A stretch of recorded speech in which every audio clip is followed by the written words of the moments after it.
Welcome to Simply Lakshmi's Life. Hello guys, good morning. कैसे हैं आप सब? आशा करती हूँ कि मेरे सारे फ्रेंड बहुत अच्छे हैं। दोस्तों, और एक नया व्लॉग लेके मैं आप लोगों के पास आ गई हूँ।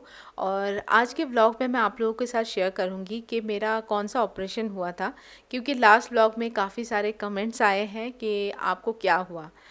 एक्चुअली मुझे ना फाइब्रॉइड था और इसके लिए मुझे सर्जरी करना पड़ा। इसके बारे में ना हम लोगों को 1 साल पहले पता चला था। आप लोगों ने भी काफ़ी बार सुना होगा, मैंने वीडियो में भी शेयर किया था कि मेरा हीमोग्लोबिन बहुत कम हो गया है, जैसे 3-4, जो कि बिल्कुल नॉर्मल नहीं है। डॉक्टर सुनते ही मुझे तो बहुत डांट पड़ता था मुझे, और डॉक्टर बोलते थे कि ऐसा क्यों है। तो वैसे तो खाना मैं प्रॉपर लेती थी। होता है ना, सबसे पहले जो चीज़ दिमाग में आता है कि हम लेडीज़ अपना केयर नहीं करते हैं, खाना नहीं खाते हैं, लेकिन ऐसा नहीं होता है। भूख लगने से सभी खाना खाते हैं, और जब घर के लिए आप कुछ बना रहे हो, सब साथ में मिलके हम लोग खाना खाते। तो लेकिन कभी कभी ऐसा मुझे भी लगा था कि शायद मैं अपना केयर नहीं कर रही हूँ, शायद मैं अच्छी तरह से खाना नहीं खा रही हूँ, इसीलिए कम हो गया होगा। सो 1-2 साल जब ऐसा कंटिन्यू होने लगा, उसके बाद हम लोगों ने सोचा कि जी नहीं, इसके बारे में पता करना है कि क्यों ऐसा हो रहा है। तो हम लोग एक गायनो डॉक्टर के पास गए और उनको अपनी प्रॉब्लम जाके हम लोगों ने बोला, तो उन्होंने हम लोगों को कुछ टेस्ट दिया। तो उसके बाद जब मैंने अल्ट्रासोनोग्राफी किया, उस टाइम मुझे पता चला कि मेरे यूट्रस में फाइब्रॉइड है, और वो भी बहुत बड़ा। तो डॉक्टर ने बोला कि इसको सर्जरी करना पड़ेगा। और सर्जरी के बारे में सुनते ही ना सब थोड़ा सा हम लोग होता है ना कि सर्जरी को अवॉइड करते हैं कि चलो ये इसके ऑल्टरनेटिव अगर कुछ मिलता है तो हम वही ट्राई करेंगे। तो इसके लिए हम लोगों ने उस डॉक्टर को छोड़ के दूसरे और एक डॉक्टर के पास गए। तो उन्होंने मुझे बोला था कि आप मेरी ना इंसर्ट कीजिए। तो उसके बारे में भी मैंने बहुत सोचा, और हम लोगों ने डिसाइड किया था कि चलो अच्छा है तो यही करवा लेते हैं। तो क्या करें क्या ना करें, इसी बीच में हम लोग जूझ रहे थे। तो सडनली ऐसा हुआ, नवंबर स्टार्टिंग में मैं बाथरूम में गिर गई, मतलब बेहोश होके गिर गई थी। एक्चुअली मेरा जो फाइब्रॉइड था ना, वो यूरिन जो ट्रैक है उसके एकदम पास में था।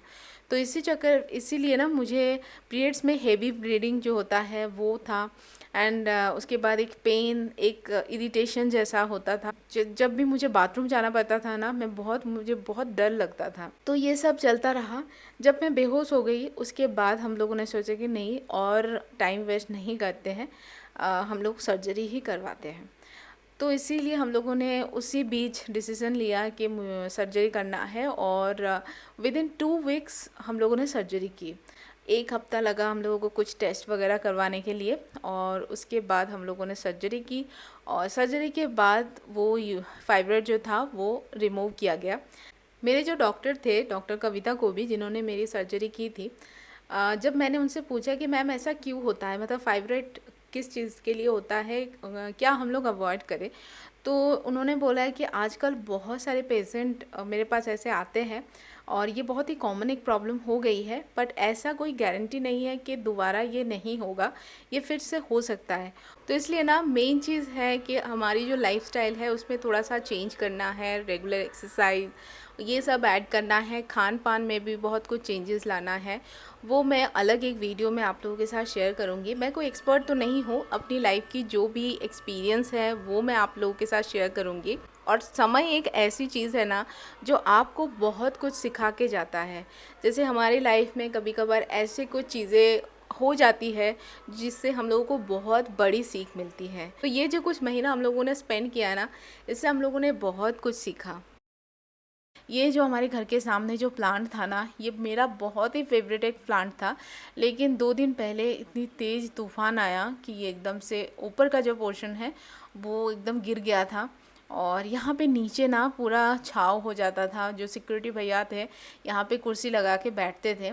तो इसको जब भी मैं देख रही हूँ ना, मन बहुत उदास हो रहा है। मतलब एक इतना खूबसूरत एक चीज़ था हमारे आंखों के सामने, और देख के बहुत बुरा लग रहा है।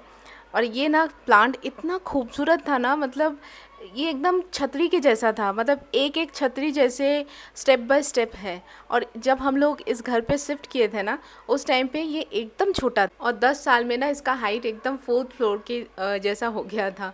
तो बहुत खूबसूरत लग रहा था। और साइड का ये देवदारू हम लोग बोलते हैं, ये प्लांट भी टूट चुका है। আমি ভিডিও বানিয়ে রাখছি, দিদিকে দেখাবো। দিদিকে দেখাবো। दीदी को दीदी দিদি এসে মায়ের তোকে।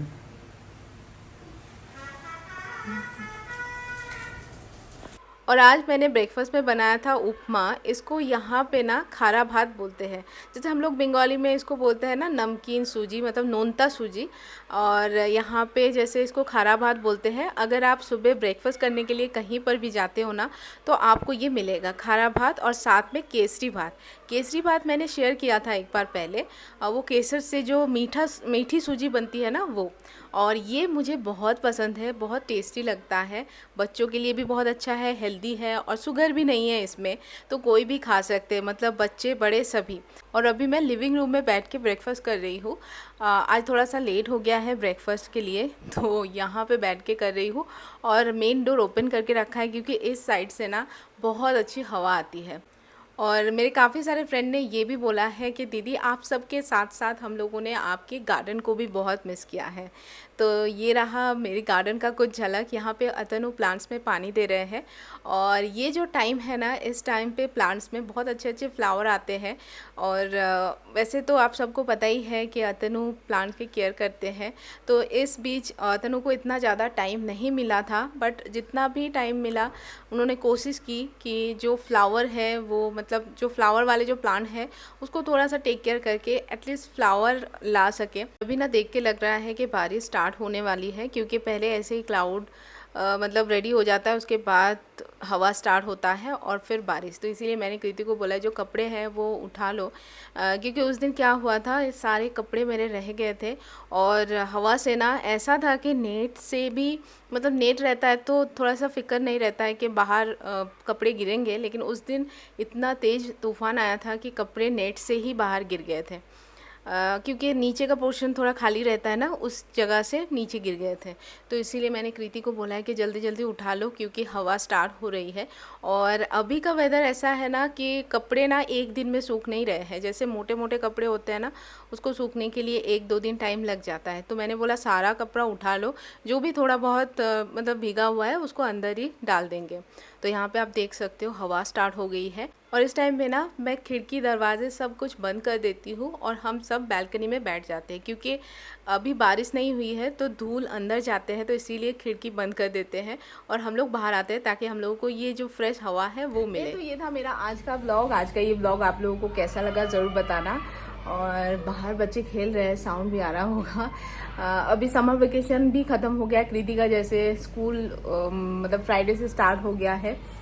सो समर वेकेशन यहाँ पे तो ख़त्म हो गया है, लेकिन बाकी सारी जगह पे अभी जस्ट समर वेकेशन शुरू हुआ है।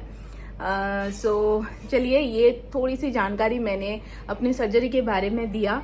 और मेरे काफ़ी सारे फ्रेंड पूछ रहे थे कि आपको क्या हुआ था, क्योंकि मैंने कभी इससे पहले मतलब डिटेल्स में कुछ नहीं बताया था। और सर्जरी के बाद ये मेरा मतलब फर्स्ट एक मतलब सेकंड ब्लॉग जा रहा है। तो मैंने सोचा क्यों ना आप लोगों को क्लियर कर दूँ।